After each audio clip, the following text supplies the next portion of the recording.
Ladies and gentlemen, today my guest is a comedy genius, a balloon twisting savant, and a pre-sweetened Halloween candy connoisseur. But first we're going to ask the question, can I just make my own talk show?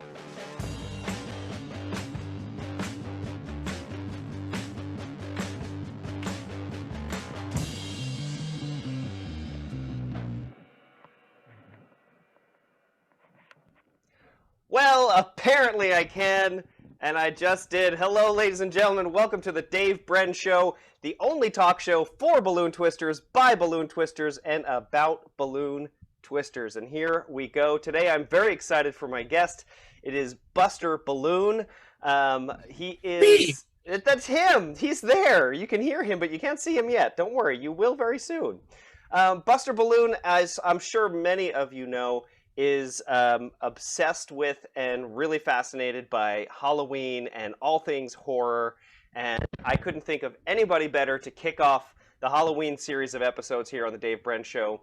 As you may have seen from my posts, every Friday for the rest of October is going to be Halloween, I'll say inspired. I'm a little hesitant to say Halloween themed because I don't really have a lot of decorations. As you can see, my set looks, well, you know what, I'll make one alteration to my set to make it a little more spooky. We'll get rid of the blue light over here. Now it's all red. Is that spooky?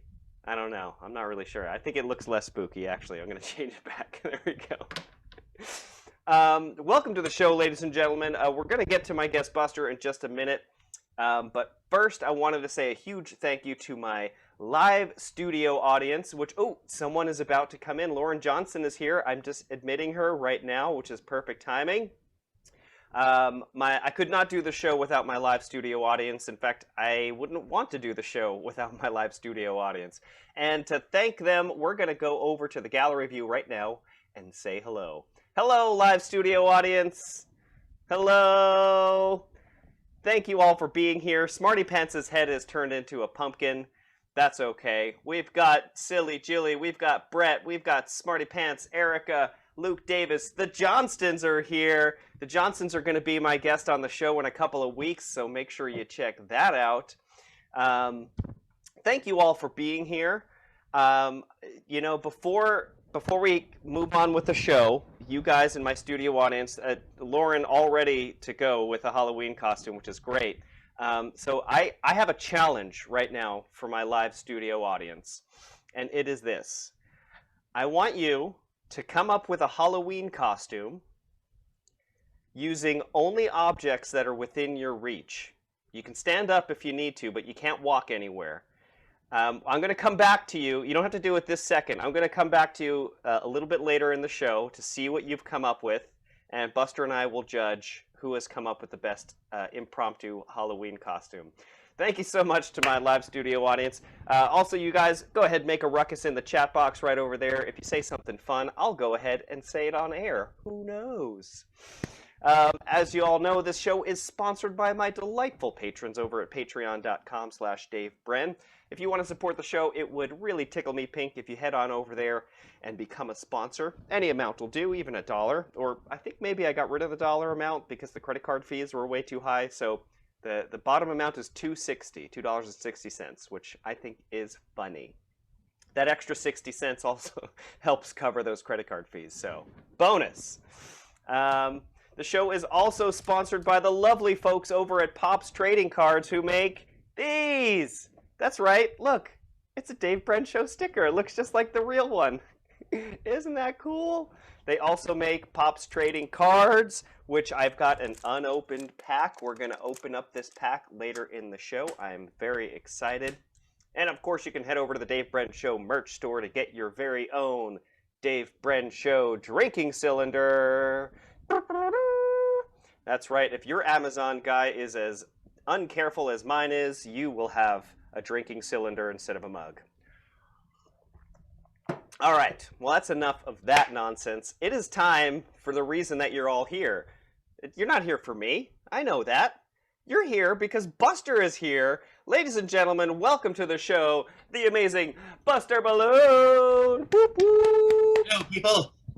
Hello, Buster. I have my impromptu Halloween costume. You have it already? You said only things are within reach. Yes. So I looked around and put together a costume within reach. And tonight I am Buster Balloon with skeleton hands. Ah! Those are on my desk because I'm playing with Halloween stuff right now.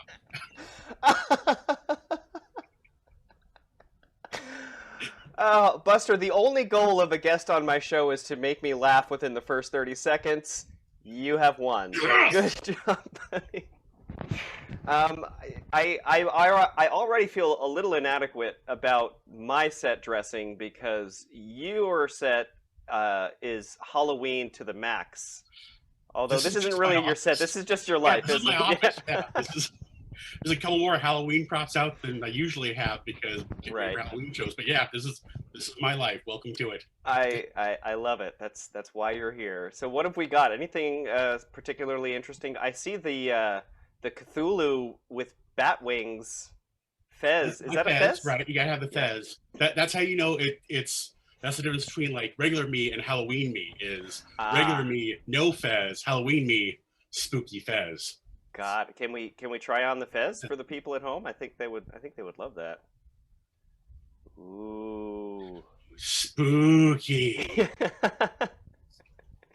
Wait, so now I'm wearing the spooky fez. Should I show you the spooky magic trick I've been making? Oh my God, yes. I was up all night last night because again, I'm working on my Halloween. I'm working on like fun little quick videos to post and also working on a whole separate bunch of material for my virtual Halloween show that I'm doing on the 30th. So this is the thing I spent all day yesterday building. This is my little spooky box. Spooky. Look, if I open What's in the box? Nothing. There's nothing. Well, this is not very interesting, Buster. There's nothing in the box. Oh, not interesting, you say. But I can take that empty box, I can reach inside, and then I can pull out this super spooky little pumpkin guy. What? I know. That's crazy. And look, it's a little tiny box and a great big pumpkin. That makes it more impossible. Okay, I suspect video tricks, pal. Are you? No video tricks. I was not video tricking. I'm going to show you how it works. So box really is empty, and then this is a squishy stress ball pumpkin. Okay. So there was a camera trick because when you were looking at the box, I reached down here out of camera view and I grabbed the squishy pumpkin and I squished it up, and then I point at the box to make you think my hand's empty because that's a very casual. Very to hide the pumpkin in my hand, and then I reached in, and then I talked for a few seconds while the pumpkin expanded to proper size, and then I pulled out the spooky pumpkin. That makes sense. Spooky magic, huh? It's also where I keep my lollipops. I got Dum Dum Pops and a couple of those. A couple more. I really like Dum Dum Pops, so I got a lot of those. I got yogurt covered raisins, which are lame. Raisins are bad enough. Yogurt, not even chocolate covered raisins. Yogurt covered raisins. What kind of monster gives that to a child? I'm about ready to kick you off the show, honestly, for that. I got chocolate coins. Chocolate coins are good. Those are tasty. Chocolate coins. More Dum Dum Pops. So all of these are squishy versions of the actual objects, right? And you're just palming them. It's all squished up. Those are all squishy, squishy Snickers. That's a squishy mini Snickers. I hear if you eat enough of squishy Snickers, you get squishy yourself. Those are the squishy, spooky M&M mix. Let's see. That's more of the chocolate coins. Those are good actually. Spooky, squishy Twix Ghosts. Spooky, squishy Reese's peanut butter pumpkins. And squishy zombie Skittles. I'm not eating those because one of them tastes like a zombie. I'm just not into that. So I think I know how that works, and I still don't know how all that stuff is in that box. It was squishy. I told you. That was great. Thank you. I mean, thank you for sharing that with our audience. I'm sure everyone out there would love to have a chance to see you live. And I hear, so you say you're having a virtual show? Is that correct? Tell me about the show. So I really tried to figure out how to do live shows. I want to do in-person shows for Halloween because I love Halloween, and it's one of my busiest times of year because I've got an audience that digs the creepy stuff that I do with balloons and magic and everything. And nothing worked. Just every live event, either the city wouldn't grant the permits, or if they did, the producers weren't doing something I felt comfortable with. Right. But like it was either somebody else said it wasn't safe, or I just didn't feel comfortable with what the producers were doing. Right. And so I decided to go just strictly virtual with all of it. But most of it is private stuff. So it's not stuff that's open to the public. Gotcha. And if it is, it's stuff that's all pre-recorded. And the pre-recorded stuff is fun, but there's something completely different about doing live stuff on video. You know, because there's it's kind of like seeing a live close-up magic show, where there's so much cool stuff I can do in a live video show that I can't do in a pre-recorded or even in a live stage show. You know, there's stuff that I can do where I'm on stage with a single kid, but to the audience watching it, it's super far away, and there could be mirrors and tricks and all kinds of things. Right. Whereas if it's real time with a camera right there and I can't cut away or do anything, I think that makes for some really, really cool magics and really cool interactions. Right. So to make sure I had at least one show that my friends could all come to and see the stuff I've been working so hard on, I booked the one show for October 30th. Woo-hoo. So 6 p.m. Pacific Coast time, spooky balloons and magic for about 45 minutes. Exciting. I know, I'm so excited. Awesome. Wow. Okay, that's fantastic. And then the rest of the month, I'll be posting just weird stuff. And of course, the advantage with the pre-recorded stuff is because then I can play with video effects. Right. So it's kind of fun getting that mix of real practical effects, because I have, 40 years of playing with magic tricks and studying magic. So combining real effects and real theater special effects with some cool video editing and video trickery to make for some really fun stuff. Yeah, I'm taking this off now because it's really hot in my office. I was just about to suggest you don't have to wear that the whole time. Because it was hot, I only put it on for you. You don't have the same. You don't have the same commitment as, say, for example, Lauren, who is just continually wearing her hat. No, of course not. But again, it's like 90 degrees in my office, and Lauren is always cool. So yeah, this is true. She is. I mean, you're a suck up. 100%. So, can we talk about my book? You have a book? I have a new book.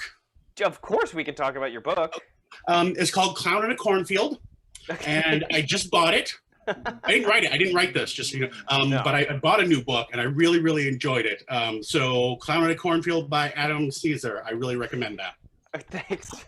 That's a good recommendation. Thank you. Yeah. I'm having Flower Clown on in a few weeks. I think sometime in November. I recommended we talk about chorophobia. I don't know if he really liked that idea or not. Should definitely talk about this book then. Yeah. I watched the video you posted, maybe it was yesterday or today, the peanut butter and jelly. Oh, yeah. Tell me about that, because that's a trick that I've seen. I also made my own version of that trick when I was first starting out in Magic. Mm-hmm. But again, the cool thing about being able to do it with video effects is you got like a whole new take on the trick. Yeah, that was the fun part. And there's this really fun little hand sparky thing from Sylvester the Jester, and he's not making them anymore, and they're really, really hard to find.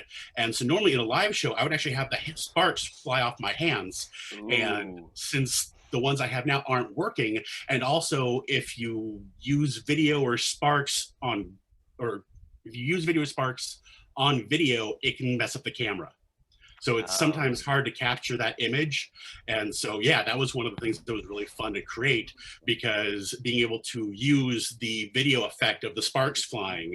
So the magic's all real. The peanut butter and jelly canisters changing places, that's something that I've done in live shows for years off and on. But being able to add that extra element of me getting electrocuted using the parts, like that was a really fun thing to drop in there. And when I came up with that idea, that inspired like a whole string of other things. And so now it's like now I really envy David Copperfield, because all the years that he did TV specials, I'm like, I'm not cheating the magic necessarily, but there's some subtle little things that I can tweak and play with that are really super fun, like those little special effects, or being able to, like, if there's something that's kind of drawn out, like in the peanut butter and jelly thing, there's a part where I wrap the bread up in the foil. Well, in real time, that actually drags. You know, in a live show, I could probably get away with it, but on video, everything's got to be so quick. And so wrapping the bread in the foil actually felt like forever. It was like 10 seconds, but that's an eternity in a pre-recorded video. And so again, I get to go in on the video editing and tweak that.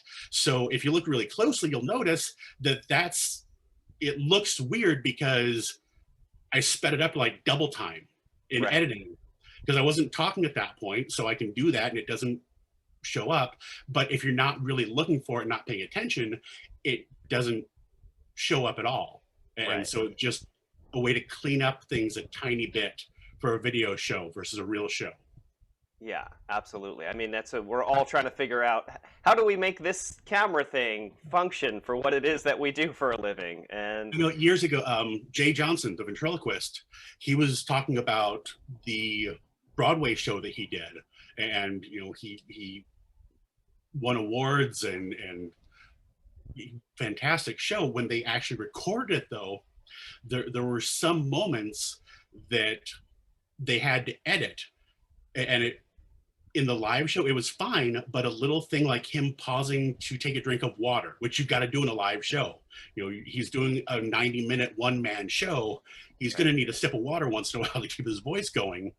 But they had to edit that out because that was that little tiny chunk, that 5 to 10 seconds feels like an eternity on video versus a live audience where that they totally understand it and it's fine. Right. Well, if he just had his own themed water cup, then they probably would have kept it in the show. But if only. Sadly, he did not.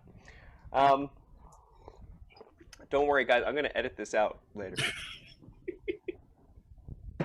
Oh my gosh, we're almost like 15 minutes into the show, and I realize that I have not blown the slide whistle once, which is just unacceptable. And I apologize to everybody watching at home. Here comes a little bit of slide whistle just to make your day.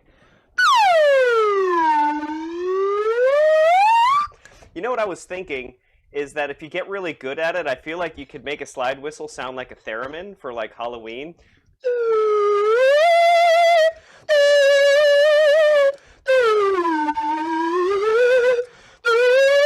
Like I said, if you get really good at it. I'm not there yet, but hey, that was beautiful, Dave. Thank you, pal. All right, I think we might be at a point where I want to check in with my live studio audience and see how they've done coming up with their at-hand Halloween costume. So we are on gallery view. Let's see what we've got. Okay, Brett's got this pretty rad pirate hat silk thing going on. Silly Jilly, well, see, Silly, I think she's already got balloons on hand, so she was prepared, which is fantastic. She made an awesome witch hat with a spider on it, looking good. The Johnstons have... Jeremy dressed up as Lauren. Jeremy dressed up as... He's got her broom and everything. Smarty Pants is the Trader Joe's ghost. Actually, Smarty, is your head in the bottom of the bag? How did you do that? And Erica is... What is that? Erica is the Tito's monster, which I think we can all agree is very terrifying. And she's, what's around your, is that, oh, and she's got a duster and a plant. Oh, and she's got measuring tapes. So she will come measure your soul and then take you to the nether regions. Brett is a minion pirate. What is on, he's got an eye patch and everything? Man, Brett, you really got this going. All right, Buster.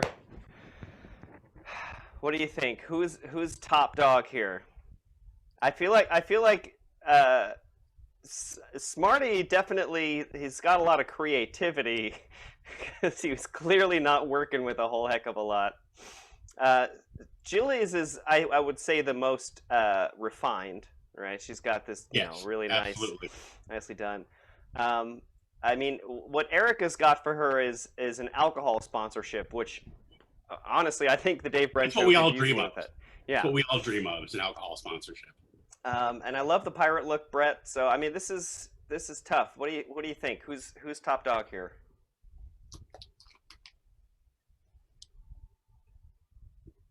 I'm asking you, Buster. I don't know. It's really tough. I know this is really hard tough. to pick.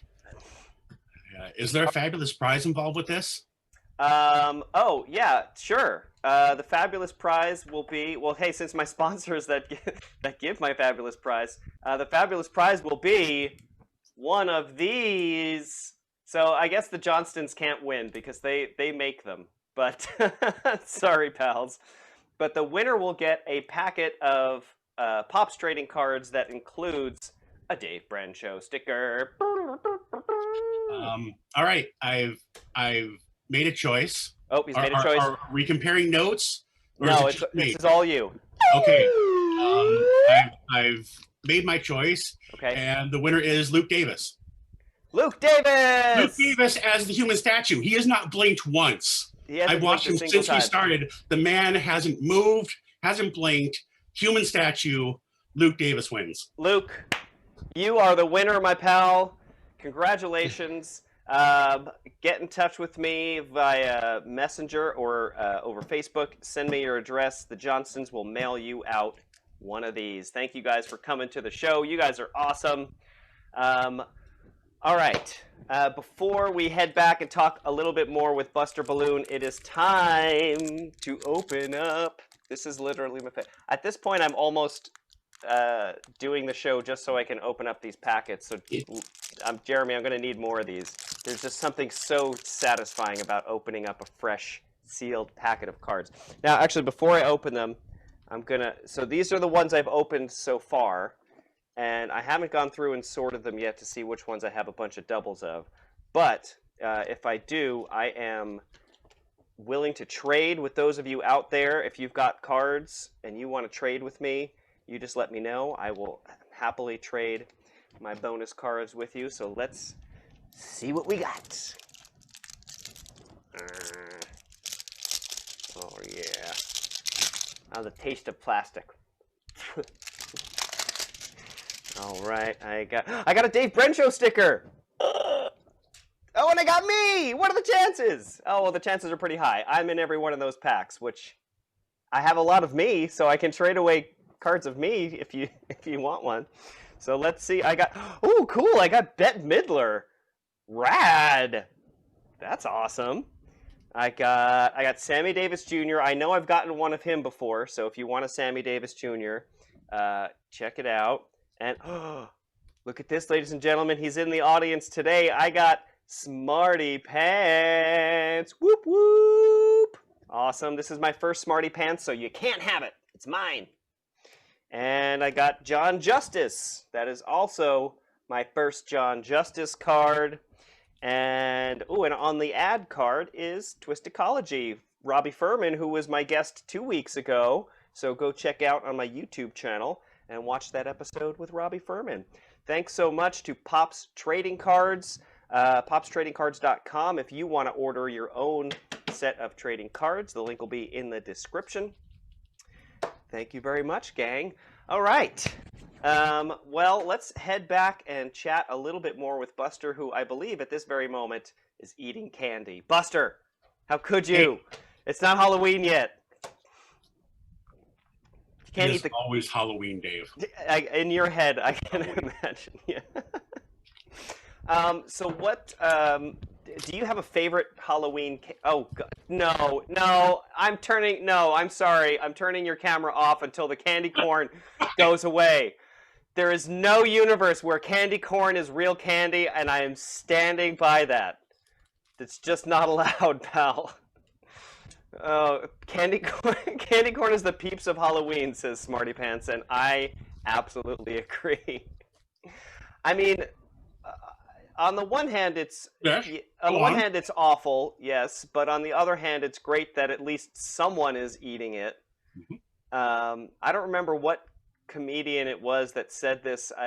I think it might have been no, I can't remember, but basically they said all of the candy corn that has ever been produced was made in 1967, and they just go out after Halloween and gather all the uneaten Halloween candy corn and throw it in a silo and wait for next year. It's not true. It's not true. So, all right, this is your chance, live on air. Defend candy corn. Candy corn is good. The end. Well, kids, I mean, you heard it here first. Oh, what else you got? I don't know if there's any way that I can logically contend with that. If you just give me a second, I'm gonna go grab a candle and chew on that. I think that'll be about the same, if you don't mind. No. I've actually chewed on candles. 100% not the same experience. All right, if not candy corn, what other kinds of candy would you recommend for this Halloween? All right, the Reese's Peanut Butter Pumpkin, always. Ooh. And everyone knows Reese's Peanut Butter Cups, one of the best candies ever. Agreed. But I definitely agree with you. Somehow they taste even better when they're shaped like a pumpkin. I don't know how they do it, but if it's pumpkin shaped, even better. The bats are okay. The Christmas trees and the hearts that they do, the egg at Easter time, fine. But the pumpkin tastes the best. I don't know how they do that. I don't know how it works, but it's true. I mean, it's all in the shape, right?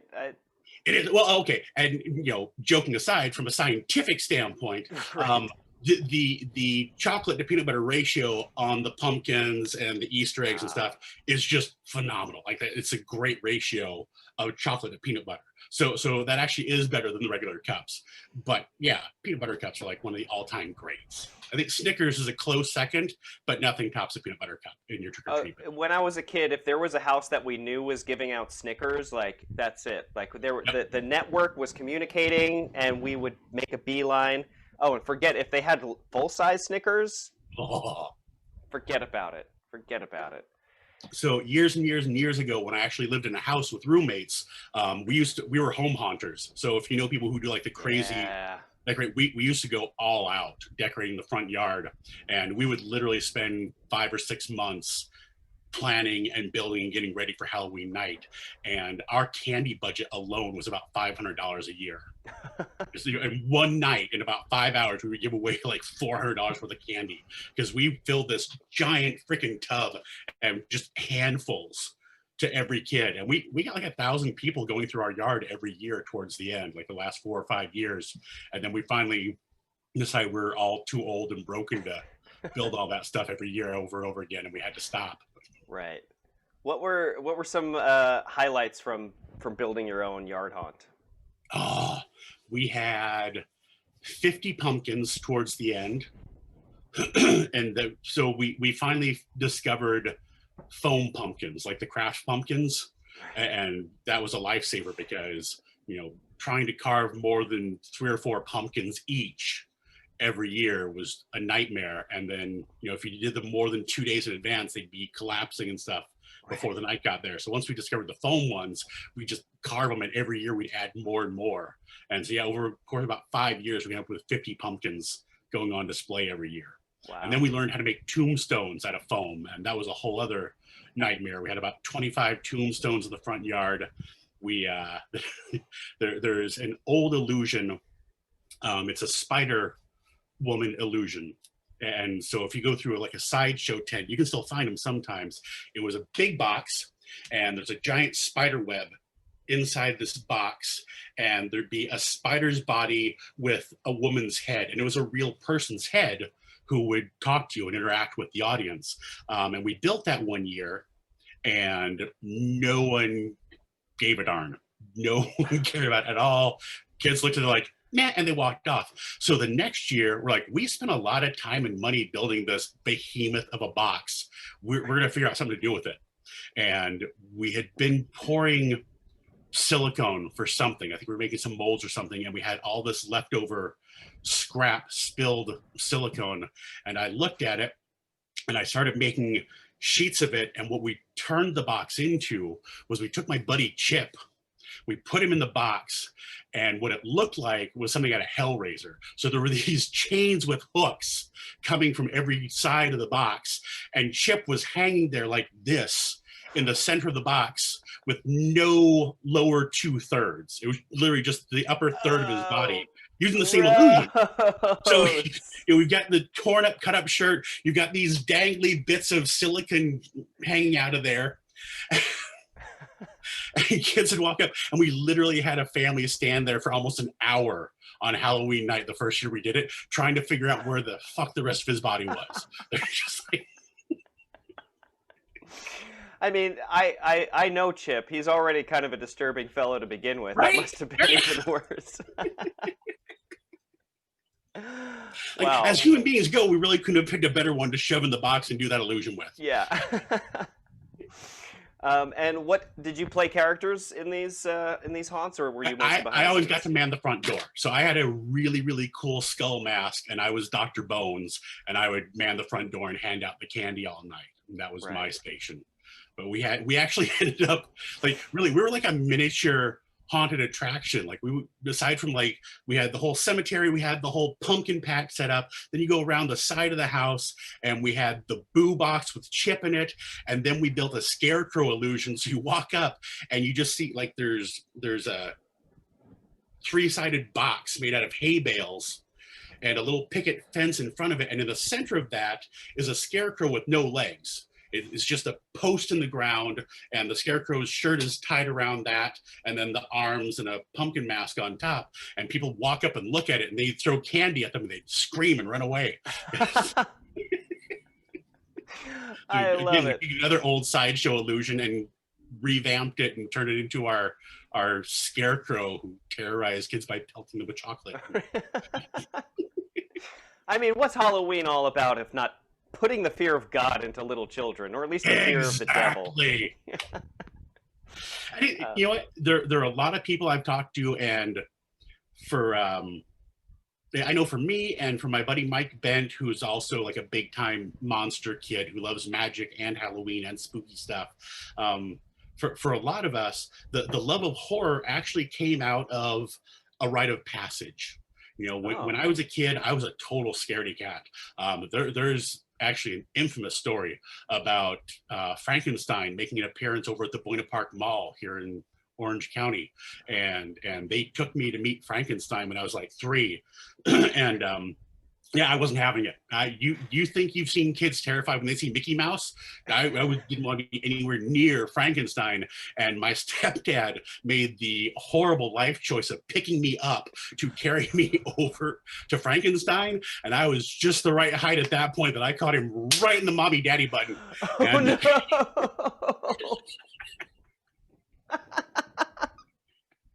it wasn't intentional. Like I'm 3, I'm terrified, so I'm just flailing and kicking and just wham. And, Wow. he literally didn't talk to me for 2 days after that. I don't know if he could talk. He may have just not been able to talk to anybody for 2 days, because I don't know what was really going on there. But yeah, I was totally terrified of things like that as a kid. And so there was this moment. I remember when I was like in junior high, and I was home alone. I was babysitting my younger brother and our roommates' kids. So it was just me and like 3 other kids in the house. They'd all gone to bed, and that night Psycho was on cable for the first time. Like there was a big deal that they were showing the original Psycho. And so I watched Psycho alone in the house by myself in junior high. And being a kid who was always terrified, that was a huge thing for me. And I kind of became fearless after that. After that, I wanted more. I wanted to watch more horror movies. And these things I'd always been told were too scary for me, that was really a major turning point.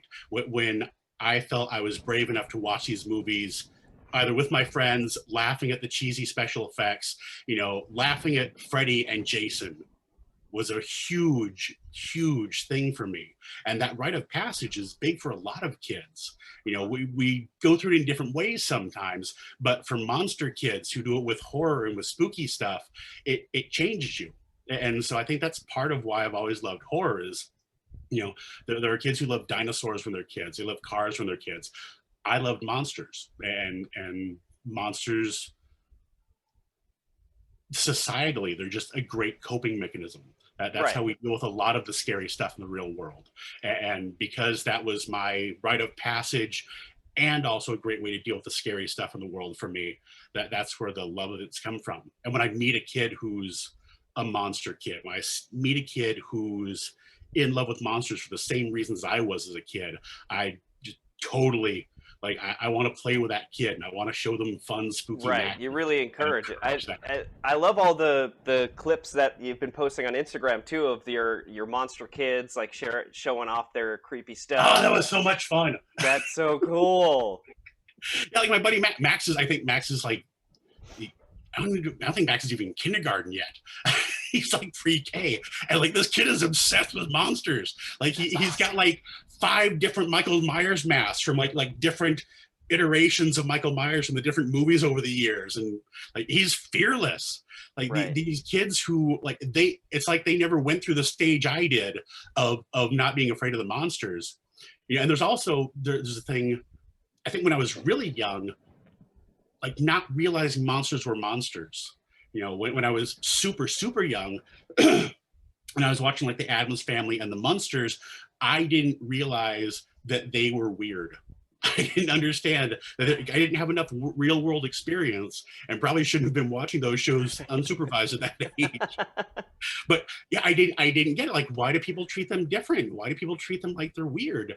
And yeah, that was another, like, I look at my little buddy Max, I'm like, that's so cool that like he sees things that are different and unfamiliar to him as being normal. And that's an awesome thing to teach kids. Right. I think that might be also an awesome thing to teach our politicians. Maybe. Oh, Just a thought. Yeah, Halloween is supposed to be. It only occurred to me actually this year that Halloween is always it's comes like right before Election Day. yes. And this is supposed to be the scariest time of the year, but I mean, I think this year's already been scary This year's enough. gone a little overboard. This year may be too much even for me. Yeah. Let's not talk about politics.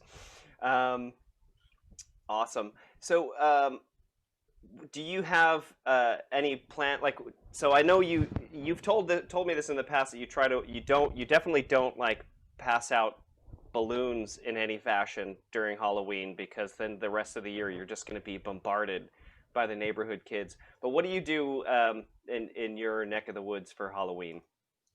Yeah, on the rare occasion that I'm home on Right. Halloween, I live in an apartment complex and we just don't have that many kids here.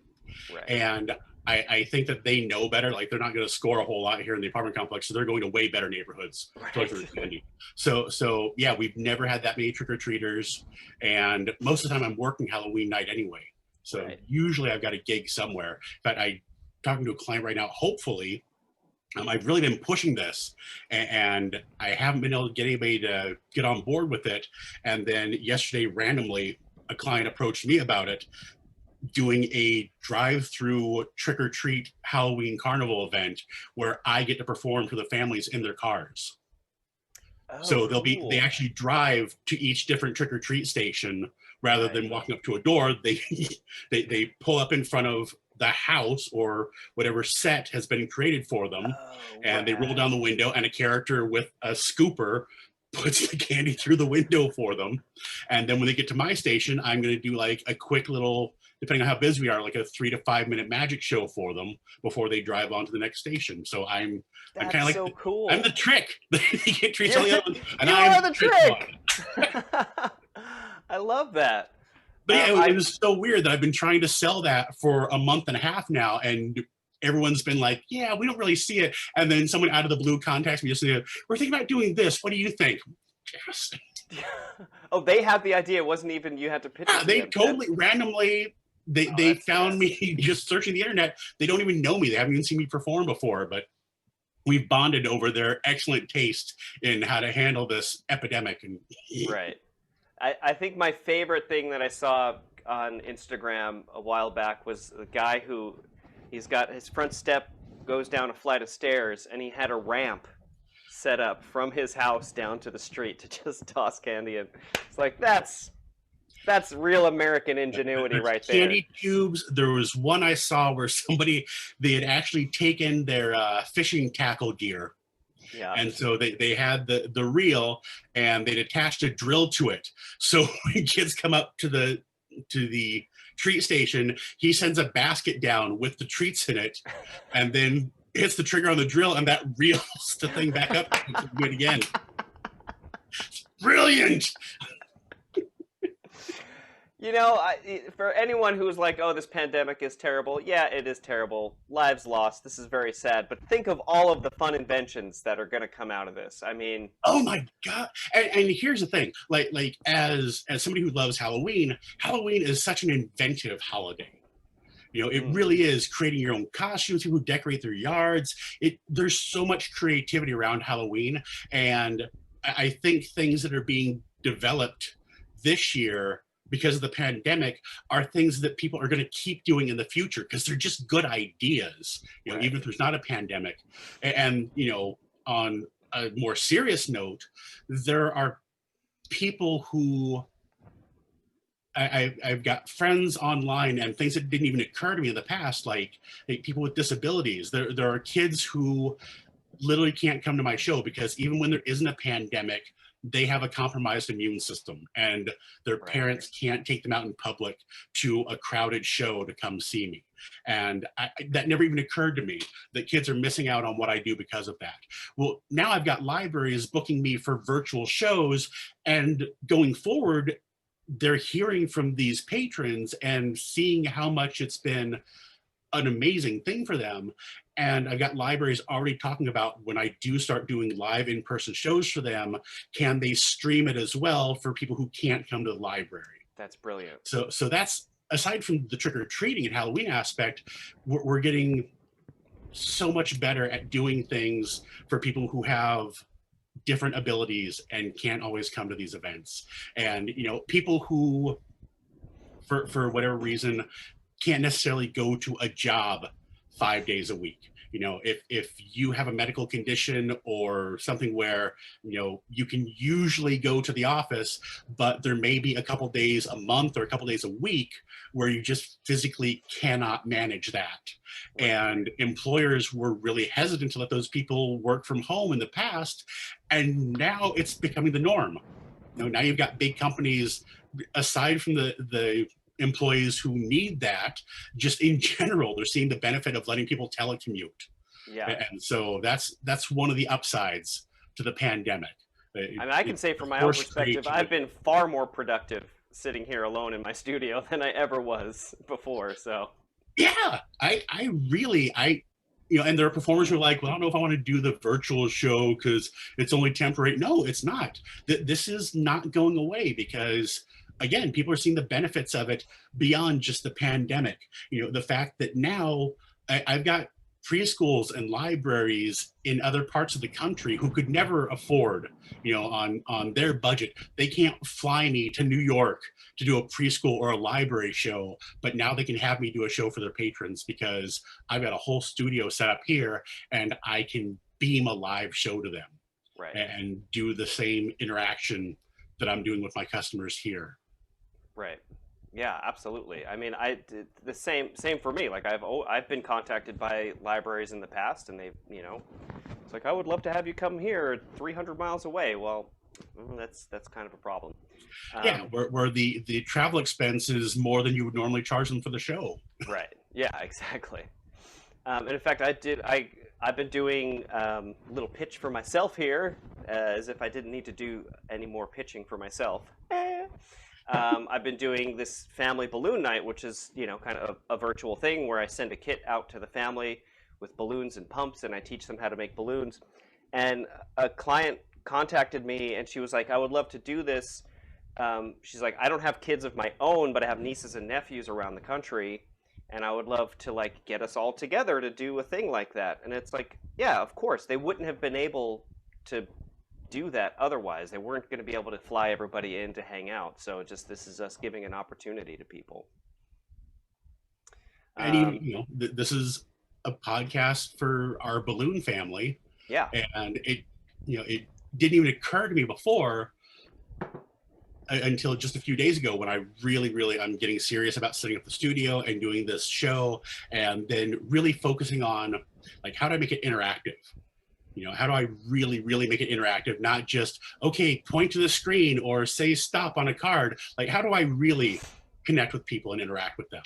Right. And then I said, oh my gosh, I saw Justin Willman's live virtual show, which is Ooh. mind-blowing. Just freaking incredible. If you haven't seen Justin Willman perform, Netflix, he does a show called Magic for Humans, and during the pandemic he started doing a show called Magic for Humans at Home, which is a live Zoom show, and just some of the best magic I've ever seen, be it in person or otherwise. Just his stuff is always good, and that show was next level good. Is it recorded and anywhere that people can Nope. see it? Was it You only got to live? catch one of the live ones. The next ones, he's actually doing a special Halloween edition this month. So look up Justin Willman on Facebook or Magic for Humans, and you can find the dates for it.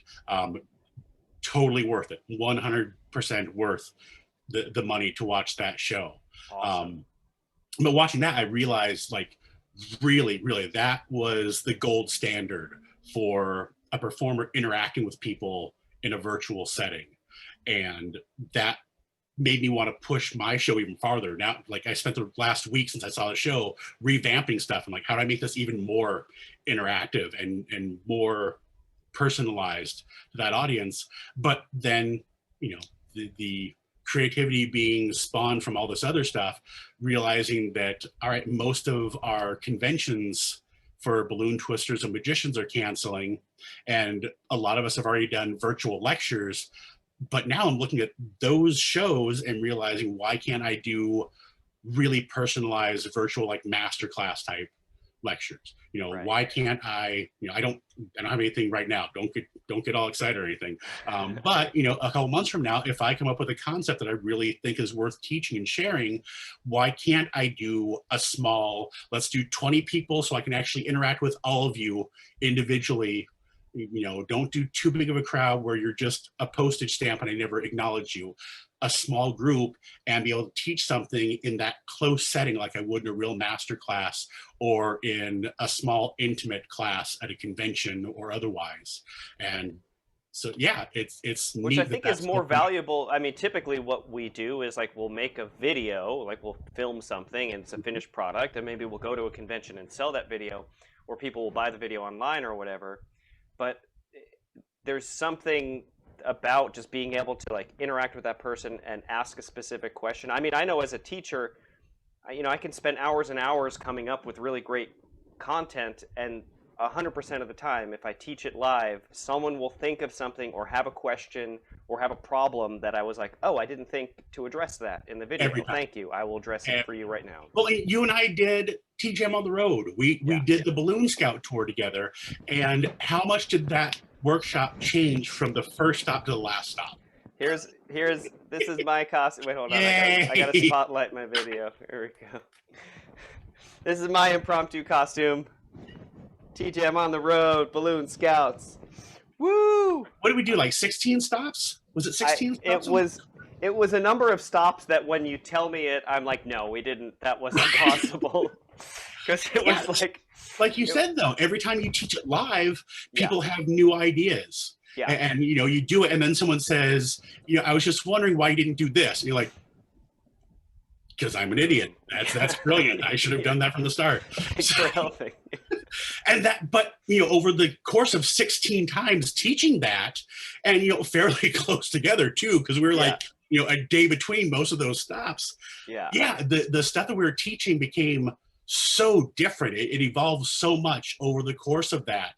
And stuff that we would have never thought of without somebody else pointing it out, or even stuff that just because you've taught it so much, it becomes so refined. You know, because sitting here in my little studio, I can practice a balloon, I can play with it, but until I'm making it in front of people and talking to them and they're asking me questions, there's stuff that I don't think of. And I do my best to simplify and refine a sculpture before I teach it, but inevitably, somewhere down the road, something better, something simpler occurs to me that I wish I'd thought of a year ago when I first published it. Right. And those live classes, that happen so much faster because you've got the feedback and the interaction. Yeah, absolutely. And the same has happened with this show. I mean, I didn't mention this earlier. I should have. Buster was the first guest on the Dave Brenn Show way back in, I think, August or something. And it was a completely different show. It was like, we recorded like 45 minutes, and then I was like, oh, I want it to be a short show because people don't want to sit and watch a long show. So I edited it down to like the best 10 minutes. And then the comments I got from people was like, how can you have a conversation that's only 10 minutes? Like, I was just getting interested, and then it was over. I was like, oh, okay. And then, like, I got fed up with editing, and I was like, well, let me just do it live, and I said, F it, let's do it live. And then I realized that, oh, there's people, someone was waiting in the waiting room, and I just let them in. Hello, welcome. I realized that what actually I enjoyed was the show was kind of secondary. I really enjoyed like hanging out with people, and like after the show, for example, we're gonna hang out here in this Zoom room and just chat and hang out and like basically do what we do at a balloon convention in the hotel lobby, which is just drink and chat and have a blast. That's all. That's all great. Can we just time out for a second here, Dave? Yeah, sure. You mentioned that you don't like doing the editing part of the show anymore, so you just record it. I dropped an F-bomb earlier, so I was really hoping we were going to be able to take that out. Well, I'll just go ahead and mark this as not for kids on YouTube, and we'll be fine. No, it is. It always does. Yeah. All right, I will go in. I'll tell you what. I won't edit it out, but I will replace the F-bomb with a. Thank you. Is that okay?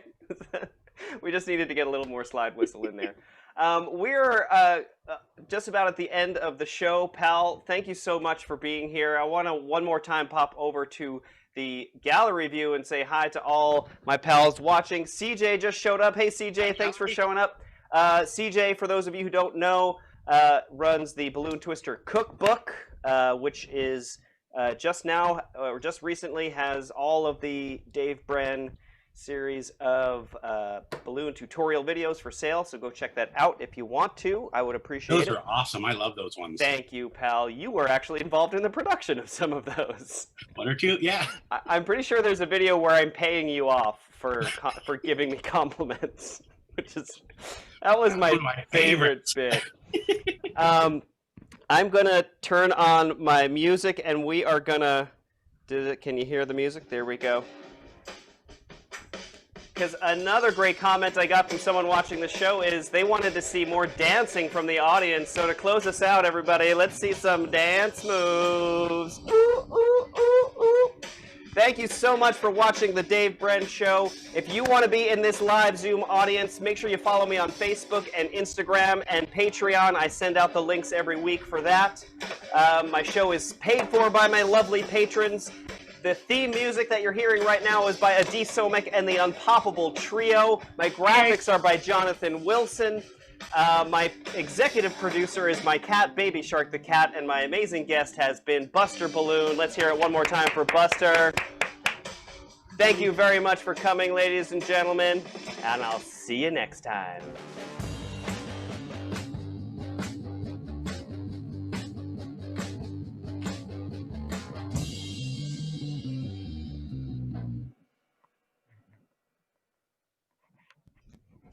We did it! Yeah. Great show!